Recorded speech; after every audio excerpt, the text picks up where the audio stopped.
የት ሀገር ልጅ ነህ? እኔ አዲስ አበባ። የት ሰፈር? እኔ ተወልጄ ያደግኩት ፉሪ ነው። ያደግኩባቸው ቦታዎች ነው ተወልጄ ፉሪ ብቻ አይደለም፣ ኮልፌ፣ እልብረንዳ፣ እዚህ መርካቶ አራተኛ አካባቢ ሙሉ ነው ቤቴ። እዛ ፉሪ አላደግኩ፣ እዚህ ነው የተወለድኩት። ደግሞ ጋንዲ ሆስፒታል ከዛሬ 16 ዓመት ነው። እድሜው ስንት ነው? 16 አሪና ተናገረ። ወንዶች አይፈሩም ብዬ ነው። እድሜ የሆነ ይኸውልሽ ምንም ሊሆን ይችላል። ጉልበቴ ግን የ16 ዓመት አቅሜ ችሎታዬ። እድሜ የሚለካው ባዮሎጂካሊ እና ፊዚካል የሚባል ነገር አለ። በባዮሎጂካሊ ከታየ በፊዚካሊ ከታየ ተብሎ ሲሰላ እኔ 16 ዓመቴ ነው። ከጆኒና ከንቃተ ህሊና ፋይት ላይ ማን ነው ጎበዝ ላንተ እንደ ባለሙያ? እንደ ባለሙያ ንቃተ በቃ አለው ስትራይክ ቴክኒክ አለው። እኔ አሁን ከዚህ ከጆኒ የበለጠ እንደውም ንቃተ ነው ለኔ እንደው ከኔ ከጆኒ የበለጠ ንቃተ ነው። ዋይ ቢኮዝ ሂ ካን ስትራይክ መምታት ይችላል፣ ኪክ ማድረግ ይችላል፣ ዩ ኖ ፓንች ማድረግ ይችላል፣ ኒ ማድረግ ይችላል፣ ኢልቦ ማድረግ ይችላል ማለት ነው። ከሱ ንቃተ ነው ይሻላል። ግን መሬት ላይ ካልሽ እኔ አሁን ጆኒን ማውረድ ሌቭሉ ማውረድ አልፈልግም። ግን በጁጁሱ ቢወዳደር ያዋጣዋል። በሚክስድ ማርሻል አርት ሳይሆን በጁጁሱ ጁጁሱ አለ በቃ ጥሩ ነገር አለው። ኢትዮጵያ ውስጥ ከማንም የተሻለ ነገር አለው በጁጁሱ።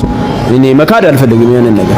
በጁጁሱ ከተባለ ከማንም የተሻለ ነገር አለው። በሱ ዘርፍ እንደውም ራሱን ቢያሳድግ ይሻለዋል። ሚክስድ ማርሻል አርት ግን ዜሮ ብቻ ሳይሆን ኔጌቲቭ ውስጥ ነው ያለው። ለኔ ስኬት ከአላህ ጋር ያለኝ ግንኙነት ማጠናከር ብቻ ነው። ሌላኛው ሰይዶ በህይወቱ ማሳካት የሚፈልገው ነገር ምንድነው? ለኔ ስኬት ከአላህ ጋር ያለኝ ግንኙነት ማጠናከር ብቻ ነው። ማሻአላህ እኔ ዱንያዊ በቃ እኔ ባዱርዬ ሊሆን ይችላል፣ ባሬ ምንም ሊሆን ይችላል።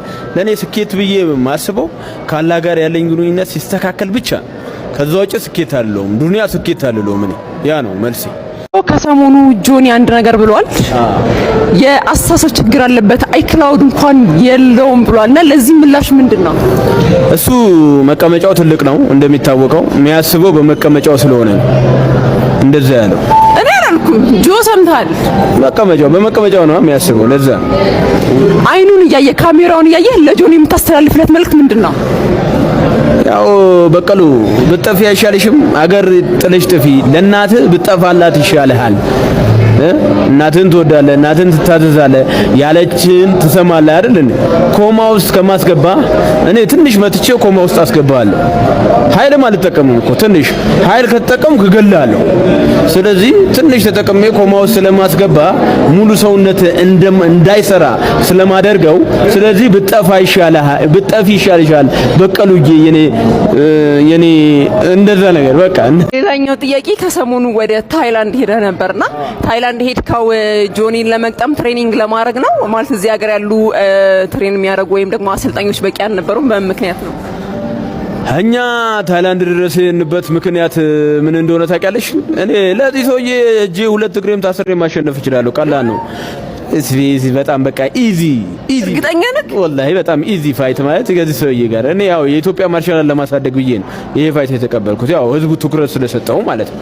እኔ ታይላንድ የሄድኩት የኢትዮጵያ ማርሻል ለማሳደግ ነው። በቃ በዚህ መንገድ ወጣቶችና ታዳጊዎች በዚህ መንገድ ካልሄዳችሁ ከዓለም ጋር መወዳደር አትችሉም። በዓለም መድረክ መታየት አትችሉም። ሚክስድ ማርሻል አርቱም ኤምኤም የሚባለው ነገር እዛ ካልሄዳችሁ በስተቀር ማወቅ አትችሉም። ኢትዮጵያ ውስጥ ኤምኤም የሚባል ነገር የለም። በቃ አሁን እኛ በድፍረት ገብተንበት ዝም ብሎ አማተር ከአማተርም በታች ባለው ዝም ብለን ገባን እንጂ ኤምኤም የሚባል ነገር የለም። ኤምኤም ልታቆሙ የምትችሉት ውጪ ከሄዳችሁ ነው። ታይ ቦክሲንግ በደንብ ልታቆሙ የምትችሉት ውጪ ከሄዳችሁ፣ ቦክሲንጉም ኪክ ቦክሲንጉም ከዓለም መወዳደር ከፈለጋችሁ ወጣቶች ታዳጊዎች በዚህ መንገድ እኔ በሄድኩበት መንገድ ነው መቀየር የምችሉት የሚለውን ለማሳየት ነው። ማርሻል አርት እድገት እንጂ ለወጣቱ ለታዳጊ ብዬ እንጂ ለሌላ ነገር አይደለም የሄድኩት። ለዚች ለበቀሉ ትሽ እፍ ብላት እኮ ትወርቃለች። ያው ሼም ይዞኝ ነው እንጂ እንደዛ ከባድ ነው። ሰይዶ ፍቅረኛ አለው ወይ? አንቺ ስቶፍረላላችሁ አንቺ ሙስሊም አይደለሽ እንዴ? እንዳላጠናገርሽ ለምን ስታወራ የሰማው ነገር አለ። ስንት ሺህ ሴቶች ነው ለፍቅር ጠይቀውኛል ስትሰምቻለሁ። ያው ከዛሬ በኋላ ደግሞ ያው 40 ሺህ መድረሳቸው አይቀርም። 18 ሺህ ሴቶች ጠይቀውኛል። ግን እኔ ሐራም ማለት ኖ ከውድድሩ በኋላ ግን 4 ሚስት አገባል። ቆንጆ ከቱርክ ከአንድ ደግሞ ከታይላንድ